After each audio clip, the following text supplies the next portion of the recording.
Morning, everybody. This is a new way of doing notes. Hope this works out. I have decided I wanted to take a message from Mr. Poole and try doing this with me actually as part of the video. So don't judge too much, okay? All right. Anyways, let's get started. You should have finished by now the the test. And if you have not, you still have a little bit of time to redo or just take it. There's several of you that still need to take it, so get busy.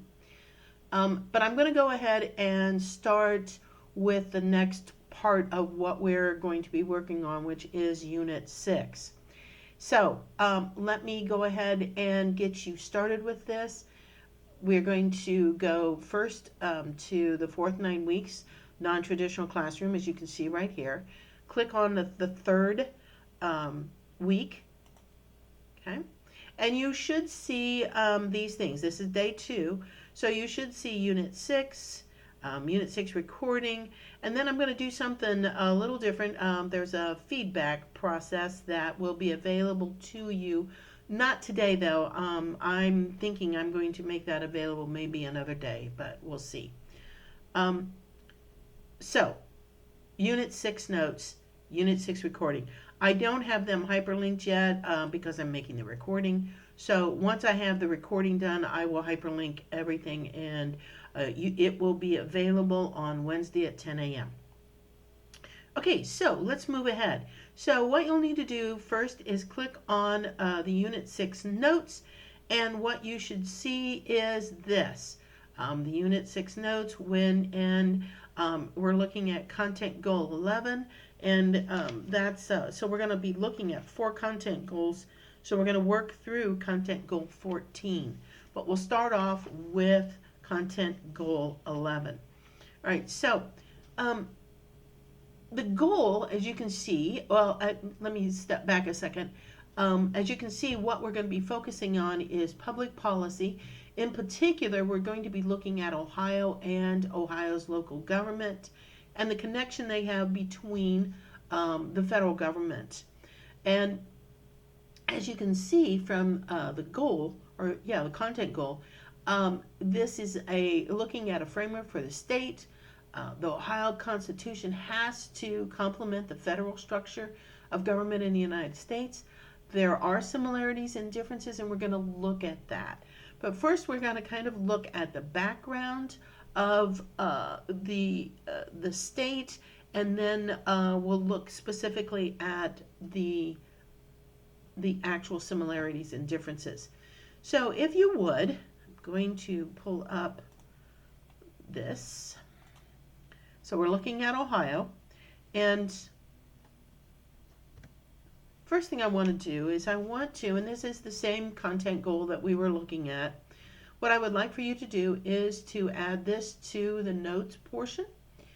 So this is our goals. This is what we are working towards. The first part of this is the government of the state of Ohio fits within the federal structure of government, meaning that the Ohio Constitution, and this goes right with number 2, must fit or be consistent with all the principles of the U.S. Constitution. In other words, Ohio Constitution cannot go against or supplant any portion of the federal Constitution. That is what is known as Article 6, the Supremacy Clause. The Constitution is superior to our federal Constitution is superior to the Ohio Constitution, right? Article 6. We studied that clear back at the first of the year. Now, number 3, the Ohio Constitution also outlines the powers and functions of the state government and provides the context for local government in the state. So as I said before in Unit 5, that the Constitution, federal Constitution, is the rule book for our country. The Ohio Constitution is the rule book, handbook of Ohio. So we not only, as a nation, have to abide by the federal laws, we also have to abide by Ohio's laws. And in addition, any local laws. But all of those laws have to be consistent with the Constitution, our federal Constitution. All right, so those are three very important um, points to what we are looking at in Content 11. All right, so let's begin. We've got a little bit of background we need to clarify. When Ohio's original constitution was created, which was in 1803, and if you remember back in 2003, maybe you wouldn't. You would be kind of young for that, wouldn't you? Okay. Well, back in 2003, we had our bicentennial, which we celebrated 200 years of Ohio's existence, and it was based on the creation of our Constitution, our state becoming a state. All right, so this Constitution was created, and there were several things in particular that are important to note. The General Assembly was the strongest branch. And I should clarify the fact that General Assembly for Ohio is the same thing as Congress for the federal government. We're just using a different word. The General Assembly of Ohio is the body of people who are there to make laws and make policy for Ohio. Okay, so hopefully that is clear to you on that. I think I'm going to even add it because I think that needs to be clear to you guys. Let me. Okay. Okay. So General Assembly, might help if I didn't do that. General Assembly is Ohio's Congress. Okay? All right. There we go. All right. Now, so that were the strongest branch. Unlike, in our Constitution today, Constitution has 3 branches, and it is by far the most. The power should be equal. In this set of circumstances, the General Assembly was the most powerful. It was the legislative branch. Okay, General Assembly is the legislative branch of Ohio. All right. Then, in number 2, another thing, key judicial and executive officers, other than the governor, were appointed by the legislature. So again, this is an example of why the Congress was so powerful. They decided who was going to be judges. They decided who was going to be the governor. And so the other 2 branches, judicial and executive, were under the General Assembly. Right, that goes right against this idea of separation of powers, our very important basic principle. Okay, now specifically the governor then had few powers. And if you think of today, this is an amazing demonstration. If you have had any time spent watching our governor during this epidemic, or pandemic I should say, you can see that he has an extraordinary amount of power, an important set of powers. Well, back then, he was pretty much somebody who just existed, did not really have much in the way of power. It was the General Assembly who had the power. All right, so the Supreme Court, again, should be a very powerful part of the government, but in fact, they once a year, they went to every county to do any court business. Now, obviously, there weren't 88 counties when the state was first organized, but they only went one day a year. Okay, or once every year. I shouldn't say one day, once every year. So to be able to get any work done became nearly impossible. People would have to wait forever for possibly the court to show up. So it wasn't a very workable situation. And then on top of that, the state was eventually very heavy in debt. There was no limitation on what the General Assembly could do, how much money it can spend, and they got way over their head. So it became necessary to create a new, no, hang on, it's being contrary here. There we go. Became necessary to create a new constitution. So in 1851, the state set out to fix many of the issues that existed with the original Constitution. So, number one, it provides that major executive officials and all judges were to be elected by popular vote. In other words, we get to decide.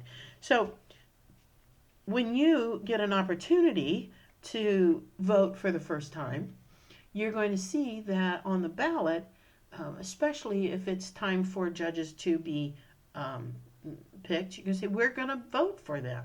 So the judge in Preble County, all the judges in Preble County, we vote for. We have a relatively new Common Pleas Court judge, Stephen Bruns, and we voted him in the last general election. I take that back. It was not this past year, it was the year before. So he's been in office a little over a year. So we vote for them.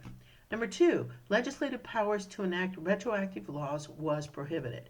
What we're talking about here is retroactive laws, meaning you can't make a law about something that happened already and make whatever that person did illegal.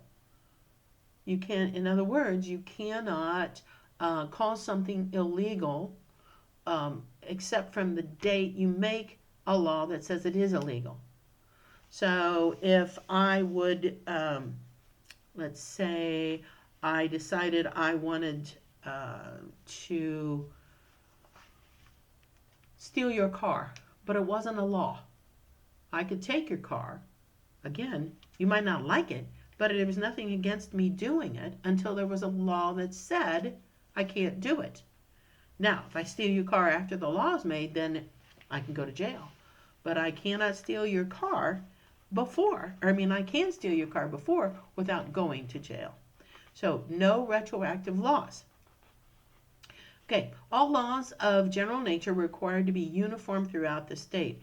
In other words, Preble County couldn't make a law that was in direct conflict with Montgomery County or Darke County. All the laws need to be uniform throughout the state. That's very important. You cannot just decide to do something on your own without considering what the rest of the state is permitted or can do. Right, number four, district courts were added to the court system to reduce the burden of the Supreme Court. In other words, additional courts were being added so that local issues could be dealt with. Then, debt limitations were instituted. This became extremely important. If you remember in the last thing that I noted, the state was heavily in debt. This became extremely important to be able to pay off the debt, and Ohio is not allowed to overdo their budget. In other words, if they're not allowed to overspend or go outside of what they've already budgeted their money for. Now, number six, good thing. Poll taxes. Even prior to the Civil War, Ohio said no poll taxes. So, and that is great because we stood up prior to what became acceptable to prevent poll taxes from anybody having to fight that battle with being allowed to vote or not. Okay, tax funds could only be used for their stated purpose. That's pretty straightforward. The idea, of course, was to keep the spending of the state under control. And then finally, powers of governor were not significantly increased in 1851. But let me make it clear, over time, over time, the powers of the governor have increased, as we can see with Governor DeWine and his fight and our fight to keep the pandemic down in Ohio. All right, so there are similarities between Ohio and the U.S. Constitution. Um, so we have separation of powers into the three branches. So executive, judicial, and legislative. This is extremely important in that this then created a balance in the government rather than one, the legislative branch, General Assembly, being so incredibly powerful. In addition, checks and balances. Again, this went right along with the separation of powers. Then how are we going to be ensuring that no one branch becomes or is more powerful than the other? So checks and balances are a big part of the Ohio Constitution as well as the U.S. Constitution. A limited government. Okay, big deal. We cannot let our government be so large that they completely overrule what are the people's rights. Bill of Rights. Okay, we spent a lot of time talking about this. This is the individual. These are the idea of protecting the individual rights. Again, part of our basic principles. Popular sovereignty, which is the government of Ohio exists because we say they can. We are willing to be ruled by the Ohio government. Okay. And finally, the right to elections. Of course, this is republicanism, and this is, in fact, I'm going to add that. I meant to and did not. So what we're talking about is republicanism. So the idea of being able to decide who we want to represent us is a big deal. We wanted to be able to decide who was going to represent us. So that is the similarities. But there are differences. And let's kind of show what we're talking about here. Ohio Constitution, citizens can directly vote on laws through initiative and referendum. So what that initiative and referendum are the types or ways that people become able to vote on laws. We have the right to vote directly. Again, on the ballot, we could have the situation where we are deciding whether we want to have a particular issue as part of our Constitution or a law. Just using the example of whether school buses should have to stop at a railroad crossing to listen, to make sure there's no trains coming. Even though we have gates, we have lights, we still need to be able to trust those buses to stop and be sure before a bus ever goes over a railroad crossing. That would be voted on directly by the people of Ohio. Now, for the U.S. Constitution, laws for citizens are voted on by the legislators.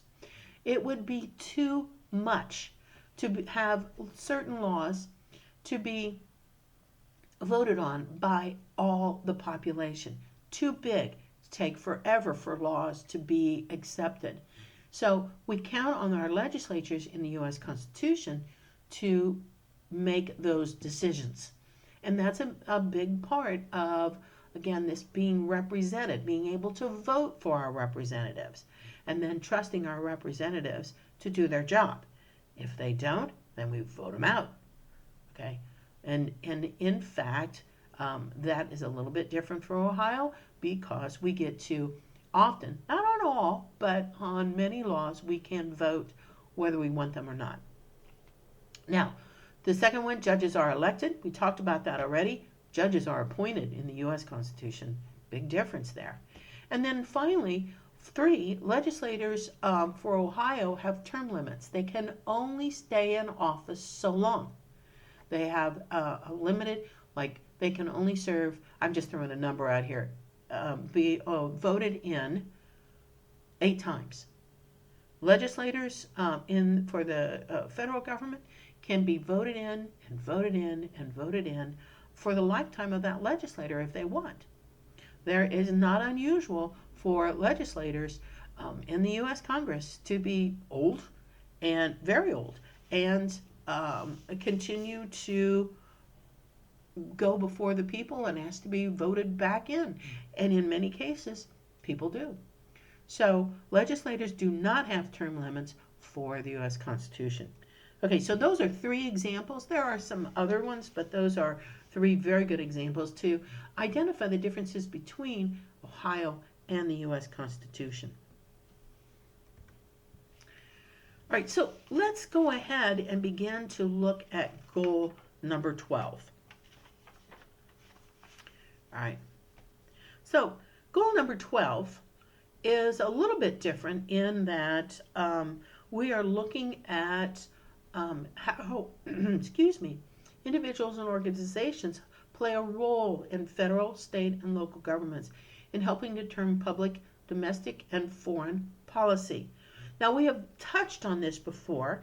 I'm going to spend a little more time on it today with this goal. So we're going to look specifically at these things, and I've got a couple videos I want to show, and so let me go ahead and get started. So individuals and organizations are involved in the government, involved with government officials. Their goal is to make public policy or make policy that is important for specific issues going on in today's world. And perfect example, of course, is what we're seeing with all of the changes that are being enacted because of the pandemic. There are so many things. I mean, the fact that we are sitting at home is a public policy, and it's been enacted because of the need of the current situation. So it is an important part of who we are and what is going on in our world today. So let's look at a few things here that we can help identify how people, individuals, and organizations play this role. Okay, number 1, we're beginning to look at a campaign for candidates who will support your position. When I say their position, I mean position of whoever you're going to vote for. So I'm sorry, I'm saying that backwards, my bad. Campaign for candidates who will support their positions. In other words, what we're saying is individuals will campaign for candidates who support the positions that they feel strongly about. So if we're talking about an election coming up, and I think we've got 2 perfect examples going on right now, and that would be President Trump and let's say Bernie Sanders.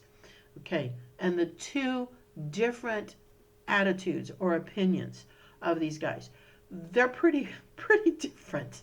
And so what we have then are people who will get out and support one candidate over another, and because they agree with the position that particular candidate holds. And so people will do that, and that is powerful.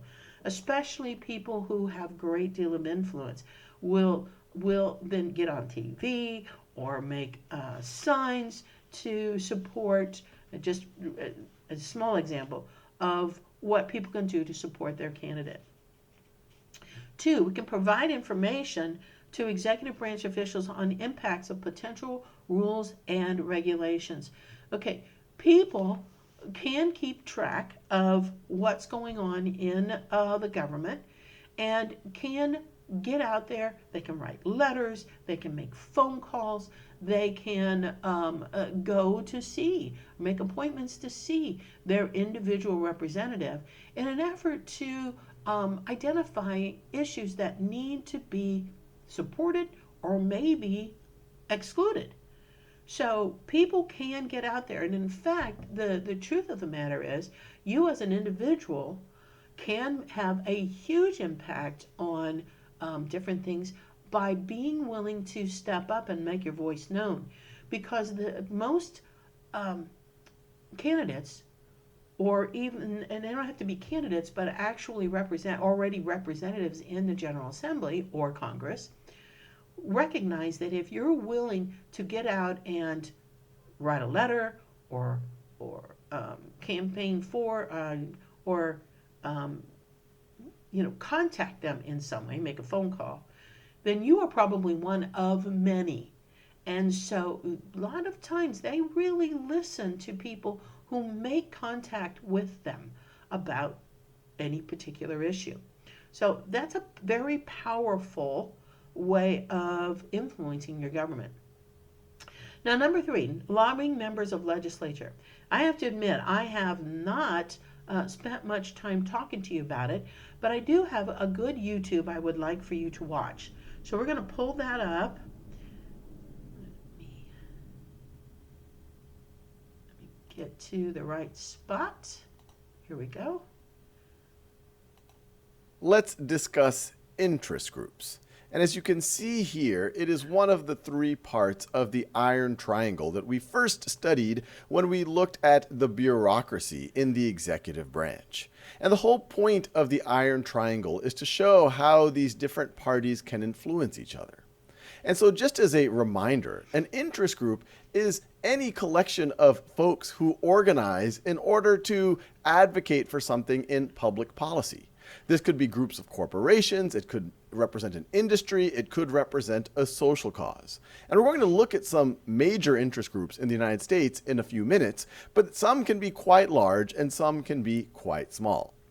But what you see from the iron triangle is how these parties can influence each other.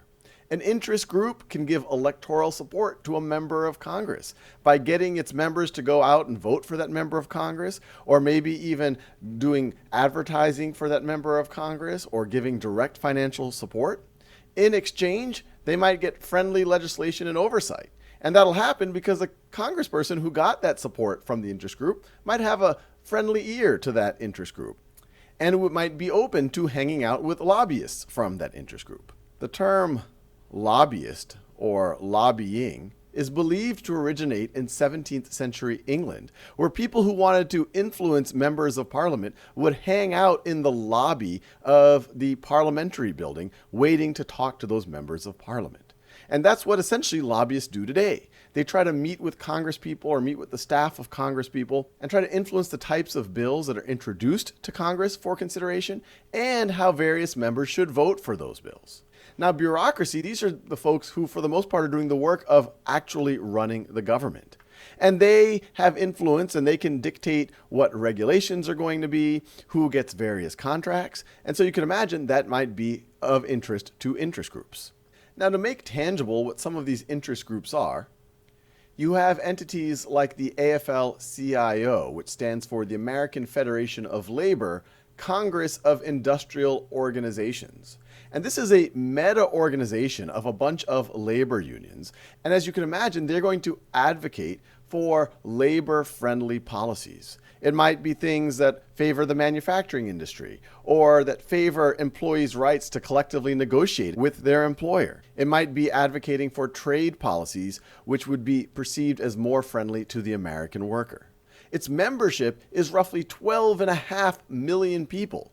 And so just getting them out to vote can have a significant influence on elections. You have groups like the U.S. Chamber of Commerce. And what's interesting here, this membership of over 300,000, this isn't just individuals. This includes corporations. Even though the Chamber of Commerce does not have the biggest budget of the groups we're going to look at, it is actually consistently the biggest lobbying group, spending most of this money on lobbying. And they're going to try to advocate for business-friendly policies in our government. You have groups that advocate for social causes, like the NAACP. They don't have a huge budget, but they're considered very, very influential when it comes to issues surrounding minority rights. You also have very influential groups like the National Rifle Association. And when we compare the NRA to some of these other groups, it's interesting to think about the number of issues they concentrate their efforts on. For example, the Chamber of Commerce might be thinking about a very broad array of policy decisions that might affect commerce, that might affect businesses, while the National Rifle Association and its members, and this is a significant membership here, is likely to be much more focused on a narrower set of issues around gun rights and gun ownership.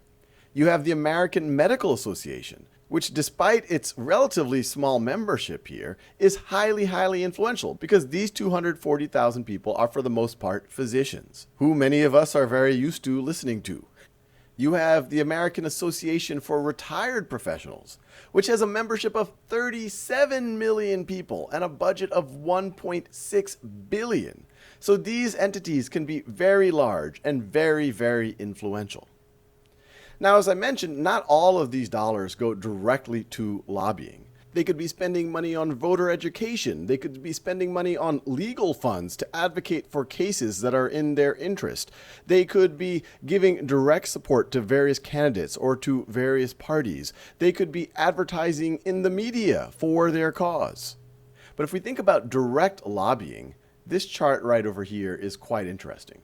It comes from opensecrets.org. And if you're really intrigued by understanding more of how money and influence come together in American politics, I encourage you to go to their site. But this is a list in 2017 of the top spenders in lobbying in the United States. And as I mentioned, you see here at the top the U.S. Chamber of Commerce at $82 million. And this isn't even the most they've ever spent in a year. There's some years where it is well over $150 million that they've spent. The National Association of Realtors, the Business Roundtable, Pharmaceutical Research and Manufacturers of America. And this money is, for the most part, to pay lobbyists who will meet with members of our government to directly advocate for certain policies. Now, an interesting thing to think about is what positive things might be done by interest groups and what potentially negative things might be there, and how equitable is this system. The positive things, folks could argue, are, hey, they could work on voter education. Many issues that policymakers are trying to decide on are quite complex, so it might be good to have experts weighing in. But on the other hand, it might seem like money is disproportionately influential, and that industries that generate a lot of money could have a disproportionate amount of influence. And they could potentially use that influence to further benefit those industries to give them even more power and influence. So I will let you decide. All right, so you can see from what is identified here is that these guys have a lot of power. And it's important to note that as a result, there are both positive and negatives that go with this. So let's see, a positive would be that they are encourage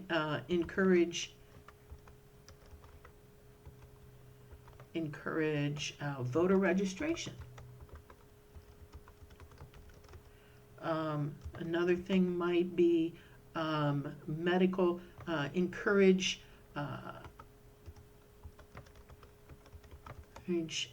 medical research.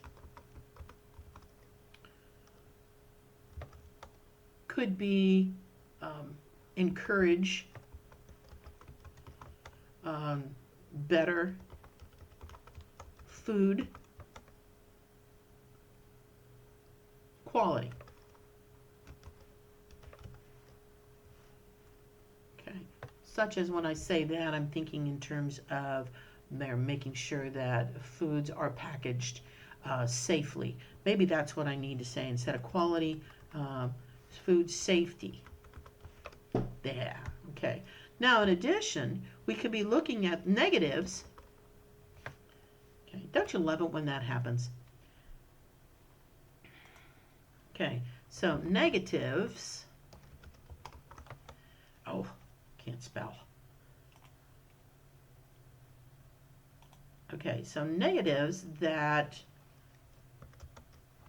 could result as this lobbying would be because of the amount of money, and he was very clear in showing the amount of money can be very influential.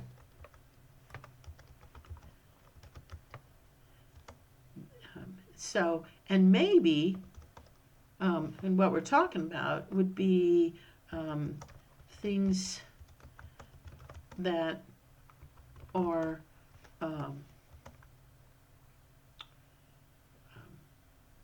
how do I want to say this? Things that are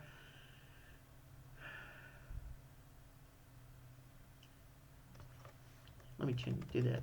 Things that do not support healthy living. Okay. Like, for example, just using what we're going through again today, is if the monies from lobbying groups had stopped the governor from keeping doing the policies he needs to do in order to keep people safe.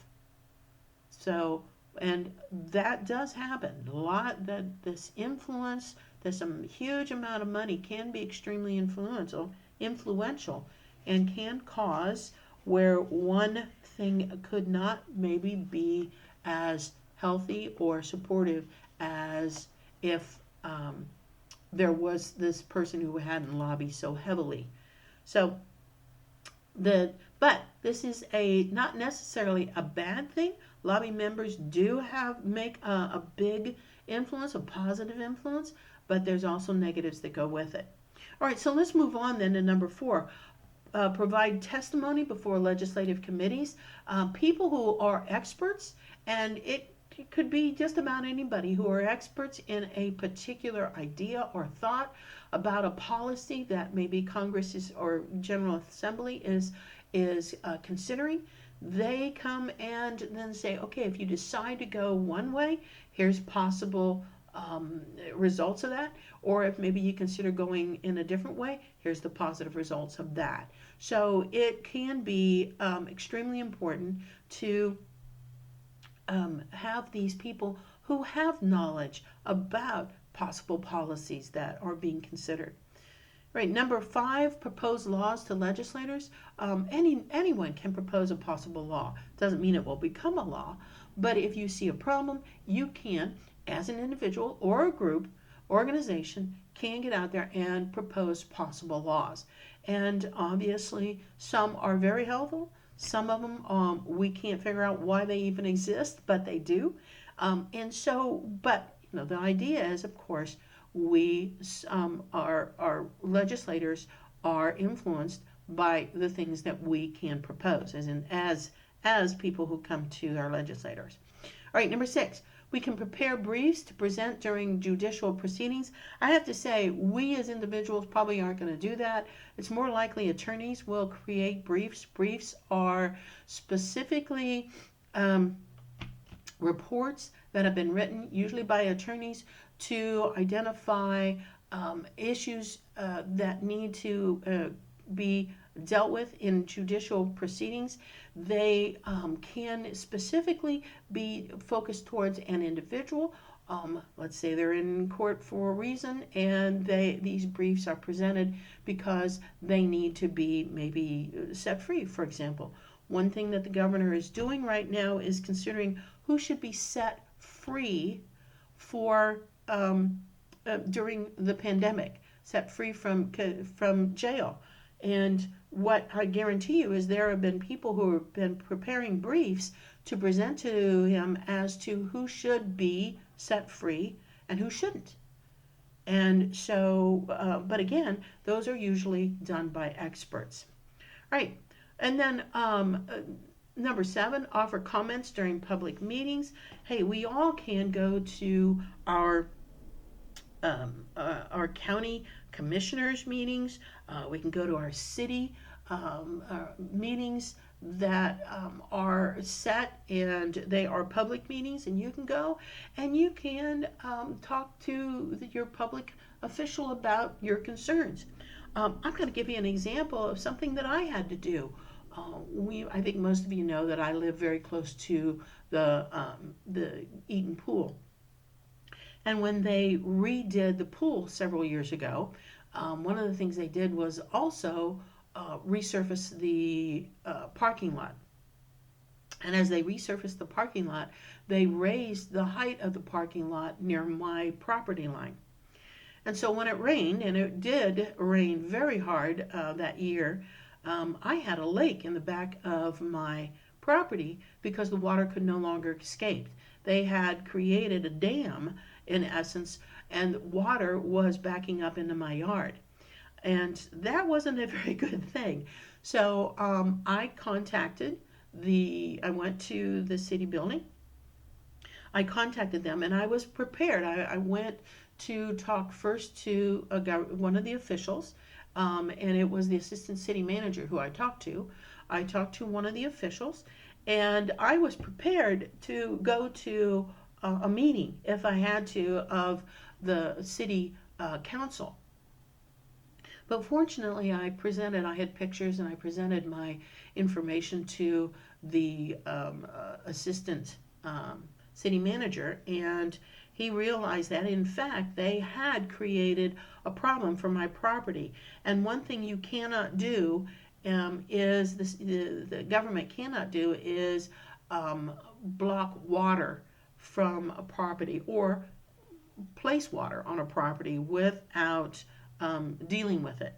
So in fact, because I was prepared with my information, I had pictures of a lake in the back of my yard, and in fact, it was within a month they were out and they put drains all the way, not on my property, but across the area that my property backs up to the parking lot.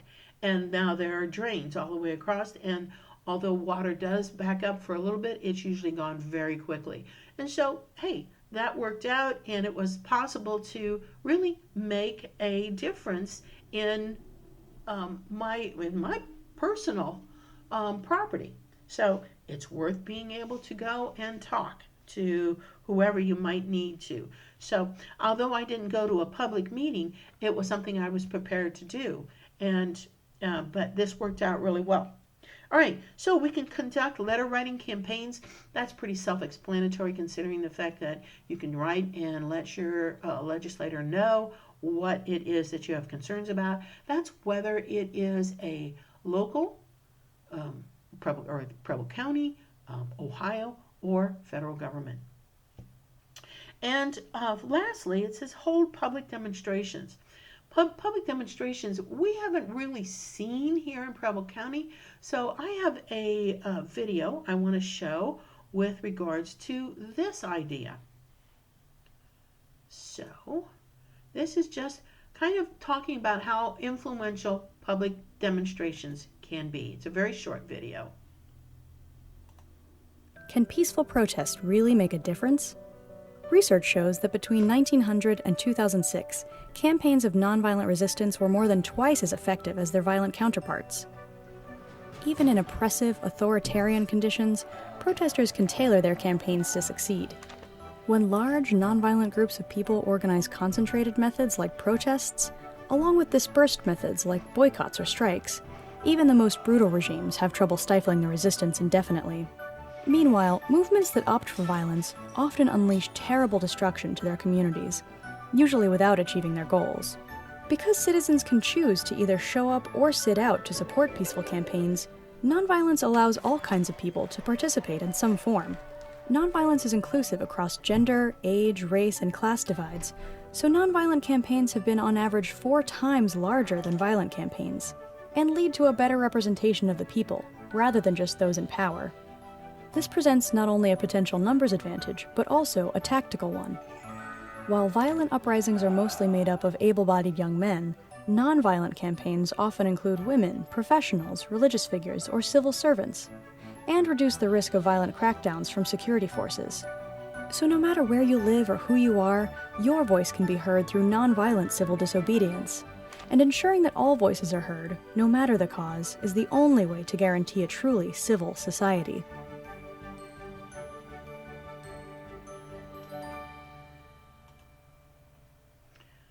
Okay.